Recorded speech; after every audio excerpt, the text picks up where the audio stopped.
Hi guys, girls. My name is Chris Farrell, and you can find me at myspace.com bassist Chris Farrell, and at that link you'll be able to find some more of my instructional videos. But main reason why I'm here today is first, there's a lot of information that young bassists are coming up to me and asking about, and one is soloing over changes and chord theories and scale theories, and so I'm starting to get the impression that there's a lack of instruction. Now I'll go down to my local guitar shop and they'll say, well, we've got our guitarist teaching bass guitar. Well, if you're one of those poor bass students who's taking bass instruction from a guitarist, I also suggest that you take a piano, but please go to your mechanic to get the piano lessons. And my point is that these are total different instruments. They, are extensions of each other, yes, and the top four strings are the same.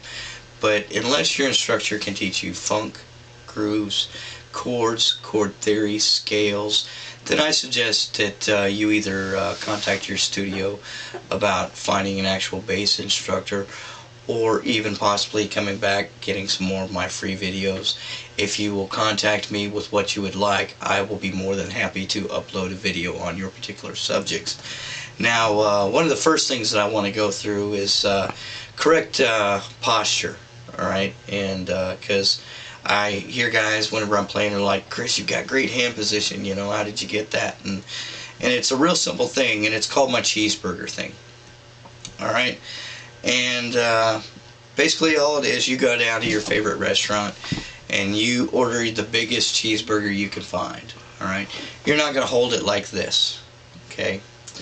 And if you do, your cheeseburger's on the floor. So, but my point to you is this. You spent a lot more money on your instrument than you did on your cheeseburger. So why not, develop some good hand posture? I try and keep my thumb between my second and third fingers whenever I play. It's not always a possibility, but as a rule of thumb. Now, if you see a guy playing instruments like this, he has a 3-fret span, okay? And basically that already makes you faster than him by just simply having this, because I have a 6-fret span. Now, if I'm here and I want to move all the way to here, I have to do a whole total change, alright? And just by having a simple, what I call my cheeseburger thing, hand position, I can just simply drop there. Whereas you will beat this guy to the punch every time, never fails, because you just have to have proper hand position. Also, try and keep the head of the instrument kind of even with your shoulder, alright? And so here in a second we're going to go through the C major scale, and each lesson what I will try and do is I will give you a scale, either it be a 1-octave or a 2-octave scale, and I'll also give you a chord to focus on, and this will kind of start pulling you into understanding how grooves work. I would suggest strongly suggest that you support musicians like Steve Bailey, Victor Wooten, Chuck Rainey, John Patitucci, Jeff Berlin, Stanley Lee, Larry Graham. I mean, there are just hundreds and hundreds of phenomenal bassists out there, but there are few who can actually set in and do a good job on the local level. A lot of times as musicians we seem to have problems with holding down just simple time. This is, you are the link between the guitarist and the drummer. And if any band sounds bad, it's because there is a link missing between the guitarist and the drummer. The link's you.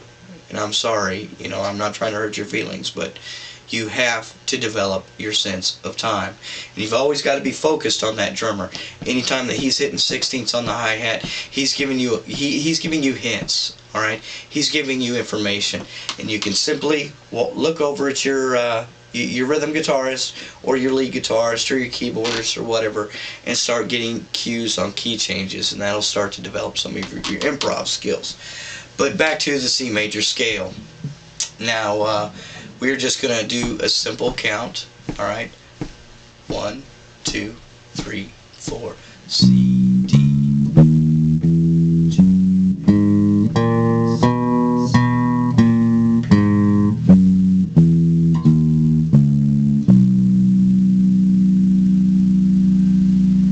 Alright, now that is a very, very simple scale. That is first scale you should learn. Rule number 1, learn your scales in order, majors, minors, etc. We can get into pentatonics and mixolydians and Lydians and, you know, whatever you'd like on later on down the road. But like I said, if you need me, myspace.com, bassist Chris Farrell. Alright, now I'm also going to show you a chord, as I've mentioned. Now, as I may or may not have mentioned earlier in the video, I'm going to try and give you a scale and a chord every time that I upload a video. And so this is going to be a real simple one. I'm just going to start on that C. Alright, C. And I'm going to, or, you know, a lot of people will call this the root or the tonic. And so you've got your tonic or your root, you've got the octave, and then you've got a fifth. And by strumming them together, that sound. Alright, now it's not the greatest sound in the world. It may not work out great for you, but it will give you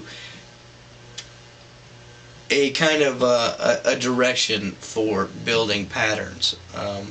If you'd like to learn, you know, funk bass, awesome, you know, get with your instructor. I was fortunate enough to be a student of Chuck Rainey for a while. Very, very just humbling experience. The guy is just a phenomenal bass player, and if you haven't heard of him, he's a legend. Done a lot of work with a lot of the Motown guys. Also, if you're interested in funk bass, probably ought to look into people like Larry Graham, Stanley Clarke, James Jamerson. Excuse me, not James Jamerson, but you know, Victor Wooten, those kind of people.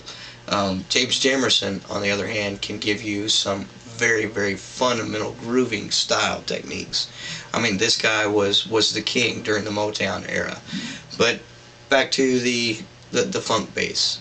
We will go ahead and I will just do it in the interest of time. I'll just do in a singing scale, the same scale.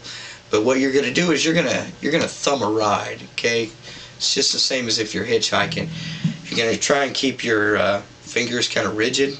You're going to want to hit right on the knuckle of your thumb. And so you're going to go.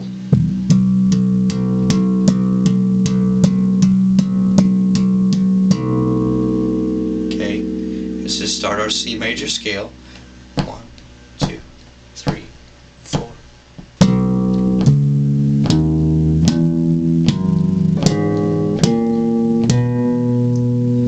Now, if you want to do the chord in a funk technique, you can.